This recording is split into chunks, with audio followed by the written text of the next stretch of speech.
kau adalah geng flat ni lah. Ya yang betul. kincai tu kincai lah. Yeah. So kalau jumpa gaduh yang betul-betul Betul-betul bertumbuk berdarah lah. ke? Ada pernah sampai kiranya abang-abang turun bawa kayu, bawa parang, bergaduh. Memang time tu sampai polis pun 3-4 biji kereta pun turun.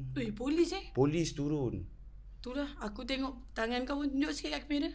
Uish. Berparut-parut ni pasal gaduh ke apa? Ni pasal salah faham je.